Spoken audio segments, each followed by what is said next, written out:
Welcome to another Weelee battle. Today we have two big boys, hence I'm standing on them. On my left hand side is a Toyota Fortuner, right hand side Ford Everest. So I'm gonna call in the old man Mike. He doesn't like it when I call him old, but he is old. You take my age, you times it by 2, it's still not his age. That's how old he is. How are you, Mike? Speaking of age, both these cars are not brand new. Like me, they've both been around for a while, they know their stuff. Like Nicky, they'll be replaced soon. Just kidding, young man. But if I say to you, Hilux and Ranger compete head-on, Yeah. and they're doing well, both of them. The Fortuner and the Everest, in my opinion, don't compete head-on, but they're playing in the same space. Why do I say they're not competing head-on? Sales are superb, and sales are slightly less. Slightly less. Some might say the Everest competes directly against the Prado, but when it comes to second-hand pricing, these two are very evenly matched. Before we go into driving, I actually want to speak about, the Weelee Design Challenge. We have to score these cars before we go into the drive. The easiest challenge of the day. So, exterior look. Why am I even this side? I'm with my Ford. Design. And we call it strike 1 and strike 2. Wait until you see strike 3. It's a lot more effective. So if you ask me historically, Team Ford or Team Toyota, I think viewers who follow us will know that I'm historically Team Toyota. But I always say, no fear, no favor, no malice, only what is right. I don't care who's right, I care what's right. You asked about the design award, the easiest challenge of the day, 100%. You look at this car, it looks apart. You look at it from the side, as you'll see on your screen right now. You look at it from behind, absolutely 6 love Ford. I have to agree with the team on this one. But for those hardcore Toyota fans out there, do you love the Fortuner's exterior looks? Comment below and let us know what you think. Yeah, definitely. That's 1 for the Ford, 0 for the Toyota. And as far as Nicky's concerned, we end the show right now. Yeah, we could end the show here, but we gotta be fair. We have to go into the interior. Toyota interior. So this is the Weelee, nice interior, right?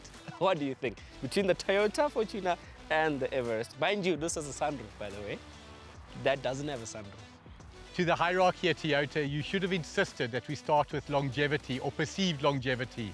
The interior, again, Yeah. If the exterior for me was clear-cut, the interior is even more clear-cut. Ford again, Definitely what is Ford. it for you? Just how it feels. So mind you, these cars are not new. These are old vehicles. Correct. This one has around 97,000 Ks. Correct. This has 130,000 kilometers on the clock. But the interior feel and look of being in the car, this feels much better than the Toyota. But now when you say it feels much better, not only the wear and tear, because both have held up well, but the ergonomics, the looks. This one looks modern, looks like it could be designed in the 2020s. Sadly for me, this looks like it was designed in the 2000s. Now, does that make it bad? Not at all. Yeah. But direct comparison, This wins. So we have to head on track. Maybe that's when this will pull something out. so no one would have expected Toyota to be 2-0 down, especially not in my presence. But you've always got to talk about longevity. The car looks good, Yeah. the car goes well, no question. But you're going to keep the car for 500,000 kilos and 10 years, you're going to travel across Africa. Who are you putting your money on? Definitely the Toyota, because we know reliability. Correct. That's what they're famous for. So now we talk about reliability. Reliability is not perceived, it's proven. Ford, unfortunately, and we've got to raise it, the wet belt technology is not something that is universally liked, and sadly there are challenges around it. I don't believe wet belt technology will be around 10 years from now, but if we go to the scoring for reliability, what are we on now? I'm gonna give it 1 or 2. Because that's a big, that's a big statement, reliability. I think it's a big selling point to someone that's looking to buy a vehicle. So I want to score it before we go on track. Should we make it 2-2? This man is fair, this man is fair, this man is fair. He's Team Ford, but he's giving them own goal and a goal.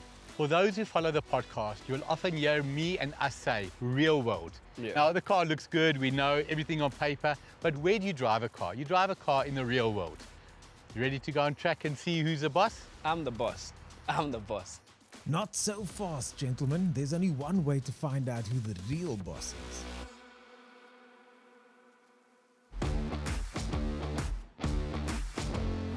And that's with a good old-fashioned drag race. Gentlemen, start those engines. You get into any Toyota and you immediately feel like you're in a Toyota. And I've said it before and I'll say it again, that is not remotely a negative. Toyotas strike me as just incredibly simple. Everything is in the right place, everything works, but nothing stands out and says, I'm premium. That doesn't mean that anything's cheap, it just doesn't have a premium feel. But it's not about premium. It's about a 2.8 litre 4-cylinder engine showing the Ford who's boss. In fact, I'm not even cared about showing the Ford who's boss. I'm cared about showing Nikki who's boss. Yeah, that's a 2.8. But having an extra diff is heavier. Maybe I'm overthinking things. Nikki, are you getting a bit hot or is it just me? No, I'm very cool. I'm very cool. But if you want to be even cooler, just trust me, put your aircon on. No, thank you. It's fine just the way it is. Can check you've been here, done this, and know all the tricks. Well done. Gentlemen, ready? I'm ready for another win. 3, 2, 1, go! Bye.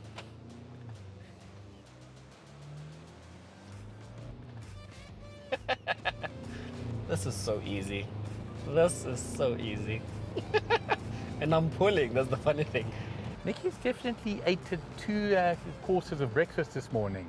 Ford power. What I don't understand there, Nikki, why did we even have to ching chong chow? Why did I have to beg you to take the Ford? I thought you love Ford. We didn't ching chong chow, Mike. You know, it was a very easy decision for me to get into the Ford. Judging by that Fortuner's interior, it looks like it should be behind. 100%. You know what, guys? I'm going to ask you a big favor. I'm not even joking. I think I had the handbrake on. I swear to God. Nikki, one more race quickly. Same. I think I had the handbrake on. No joke. Okay. All right. No problem. Time, I think I had the handbrake on. Dead serious. The racing driver's book of excuses, I approve. But dead serious, the handbrake was on. 3, 2, 1, go! Oh, yeah. Yeah, there's a difference now. Jump start in the right lane. Jump start. Yes. Do you really want to go that route? I agree with the Empire. Jump start. Okay, let's take it again. It will be interesting because I mean, you felt there really the first one, my handbrake was on. This is going to be interesting. Nikki, sorry if I jumped the start. It wasn't intentional. No worries. You have me scared now because I was not catching one bit. 3, 2, 1, go! There. Perfect. I've got it. Perfect. Fortuner. Look at the Fortuner. Oh, maybe he's got it. No, the Toyota's got it. Oh, this is neck and neck. Nikki! Toyota! I knew it. Well done, Mike. Well done. But how was that? That was the whole way. Like, I literally was shouting, I got it. No, I don't. I've got it. No, I don't. Well done, man. I was looking at that. I'm like, I know the Fortuner's gonna get the legs. That 2.8 GD6 is just top end. Crazy. But what I'm surprised is, obviously, 2.8 litre 4-cylinder, you got a 2 litre bi-turbo. You would assume bi-turbo, but again, Toyota, there's no substitute for cubic inches, truly. I'm not a big fan of small, high-powered turbos. Well done, but that was close. That was the best race we've had. 100%. First race, unfortunately, I had the handbrake on in the Toyota. Could understand why I got whipped. I mean, I know this boy can pedal, but surely he can't pedal that well. That's well done. Exactly what I said in the first race. When I was in the car, I was like, there is no way I'm opening a gap on that Fortuner. Something has to be wrong. And I was hoping that Mike didn't see that the handbrake was on, because if I got into this car and beat him, it would have been Look something at the camera and talk to the camera, and I'll show you a proper handbrake. Go talk to the camera. Nikki, I honestly feel like I've got this. Seriously. I owe it to Ford South Africa. I'm actually getting a bit of a head start because you got a bull bar. I'm actually measuring from the front bumper. Oh. So just know you got an advantage here. Did you hear that? You got an advantage. Can't come back from that unless you're brilliant. 3, 2, 1, go! Yeah, Fortuner's quick. Fortuner's quick. There's nothing that Everest can do. And I'm opening, it's pulling. It's literally pulling. Told you, Mike didn't have this kind of power. Mike, quick one. When you drive this car, what mode were you in? Where was the gearbox? Sport 4. Did you put the Fortuner in power mode? Power mode. Yeah, I see, told you. Power mode. Told you. Yes, why do you think the gap was so much bigger? Oh no, man. And this, folks, is why we do multiple runs with multiple drivers. Our Gen Z driver, Nikki, clearly knows all the little technical tricks to give him the advantage. So I always tell you guys, Mike is an old man. He didn't know that this car had a power button. So he just edged me when I was in the Everest. I got into the Fortuner and I see the car's in normal mode. So I put power and the gap was a lot bigger. Okay, so you try to take a cheap shot. He didn't know it's got a power mode. The only thing he had was his right foot for power, and I still did what? What was the word you used? You called it edged. You edged me. Even with a handicap, I still beat him. Well done.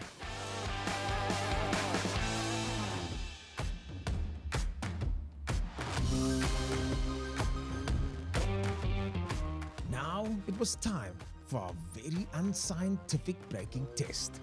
It is important to note, of course, that both of these cars are extensively used, and that means that things like mechanical and suspension components could be worn out over the years, making this a proper used car test. Okay, here we go, gentlemen. 3, 2, 1, move off.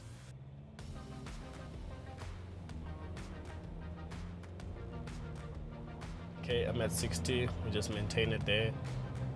Maintain it there, maintain it there, maintain it there. And brake. Same thing. Very interested to see, because I'm telling you, the thing does not feel good. I definitely think it's the car. Well, I hope so. I really do hope so. But so far, other than performance, for me, the Ford is taking it. Nikki, I'm just a bit concerned. You run faster and you stop harder. Is it you or is it me? No idea. I think in this case, it's definitely the car. I don't think I'll do better than you in that. Ford, I've always spoken well about you. You know it. Don't tell me you've watched my podcast ever. I always speak well about you. You've got to have my back here. 3, 2, 1, move off.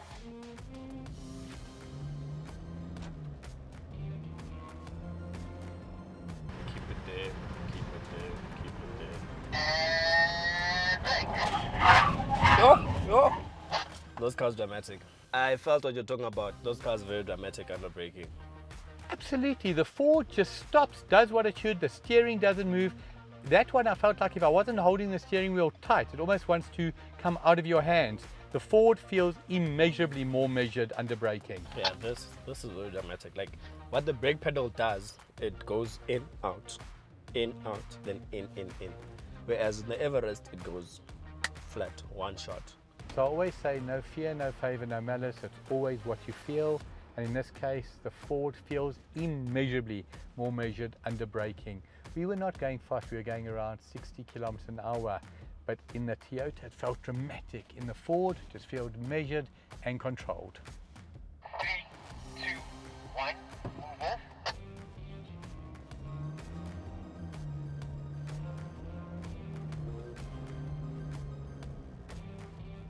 And brake. Yeah, see? That's better. Forward. So here's the thing. This Everest and this Fortuner, basically in and around the same year. Mileage years 96, that's 130.